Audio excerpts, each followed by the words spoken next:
This isn't any ordinary sapling. This is a special rainforest tree sapling which, along with the 800 others planted this rainy June morning, will grow into a complete and thriving tropical forest. Not long ago, large parts of the Earth's tropics were clothed in lush, impenetrable rainforests.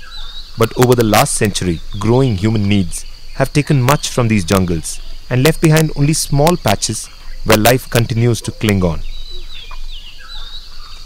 The Annamalai Hills of southern India have a similar story to tell. Tea and coffee plantations have taken over what used to be a rolling plateau of verdant tropical jungles and perennial streams. Isolated between these monoculture plantations are rainforest fragments, which still offer refuge to a variety of endangered plants and animals.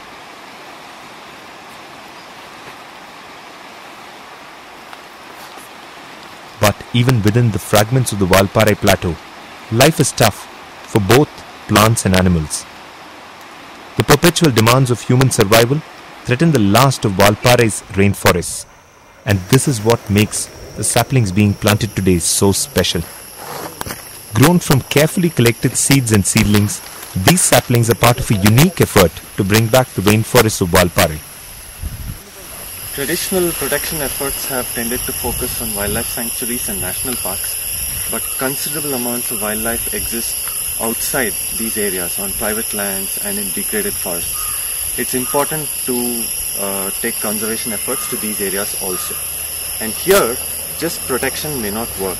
Many of these degraded sites have problems such as weed invasion, which prevents the recovery of forest, or the recovery of forest may take much longer unless we intervene in some way. Some species which once occurred in these patches may have also gone extinct, and they may have to be raised in a nursery and planted if they are ever to re-establish. So that's where the role for restoration comes in.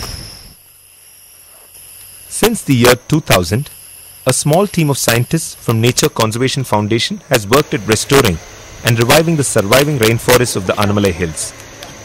Much of the land here is owned by large plantation companies, and many of the fragments the team is attempting to restore are on company land.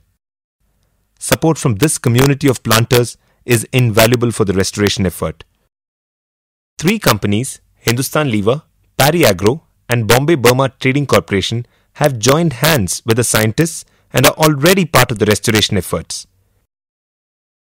In fact, even the rainforest species nursery, which is at the heart of the endeavour, is located in an abandoned tea nursery donated by Hindustan Lever.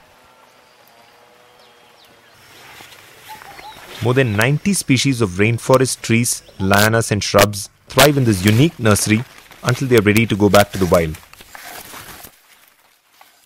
Restoration is a long-term effort. Recreating a rainforest is the task of a lifetime, and results of daily efforts are rarely visible. This is what makes each seedling that pushes itself out of the soil in the nursery beds so valuable. The seeds and saplings in this nursery aren't collected from the wild, where the odds for their survival are fairly high. Instead, the plants in this ecological orphanage come from seeds collected along roadsides and trails. The team is trained and now heavily depends on its local field staff, who do much of the collection of seeds and saplings. Another source of seedlings for the nursery are the tea plantations themselves. Often, rainforest plants are found growing amidst tea gardens, where they would otherwise be mistaken for weeds and removed.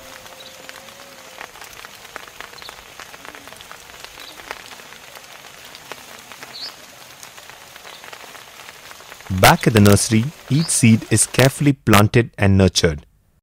But the wait for a full and verdant greenhouse can be long. It takes most rainforest saplings at least 2 years to grow tall and healthy enough to leave the care and protection of the nursery and survive the perils of the open jungle.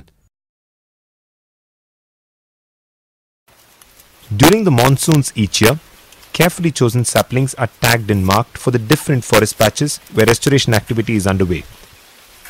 Once put into the fragments, these tags will help differentiate naturally growing saplings from planted ones. Rainforest species are more sensitive to light and need more water than their deciduous or temperate cousins. The extended monsoons in the southern Western Ghats provide the perfect conditions for planting. A well-researched mix of rainforest tree species is selected for each of the restoration sites, factoring altitude, slope, and other prevailing natural conditions.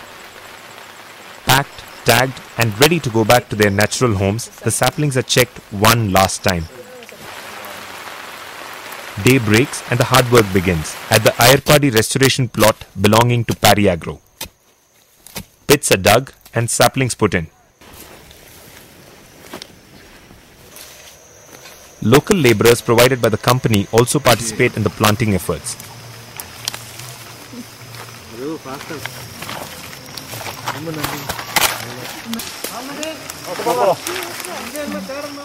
It isn't only in the degraded fragments that the rainforest saplings from the nursery are planted. In an attempt to recreate a native tree species canopy, the Bombay-Burma Trading Corporation planted more than 2,000 rainforest saplings in its vanilla and coffee estates. The saplings will grow to eventually replace the existing exotic shade trees for a healthier ecological future of these plantations.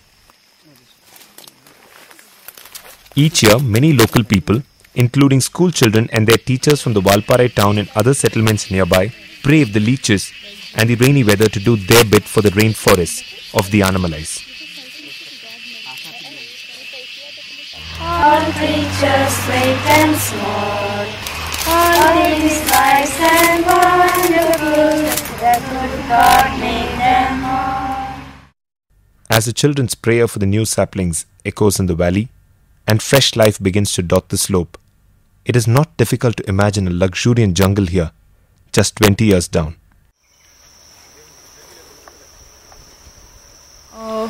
This is not just a tree planting program. What we are trying to restore is the ecological processes that have been disturbed, for which I think our research here, past research, has given us a better understanding to figure out what kind of species we can put back that will bring back the biodiversity, different groups of animals that could come back to these forest fragments, which are already refuges for some of the endangered species.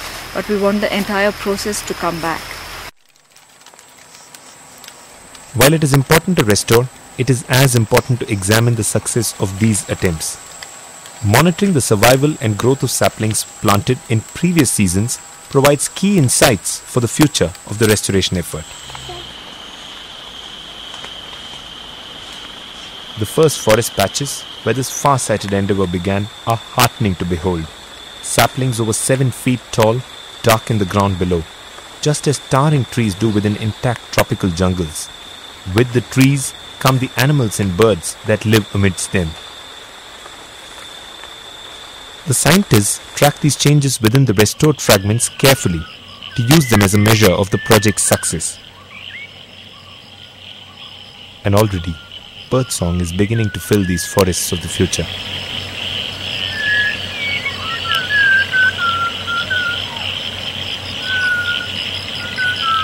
As the light fades on a day of hectic activity and the whistling thrush sings in the twilight, it seems that restoring and protecting the forests is the only way to keep the bird's song alive in these mountains.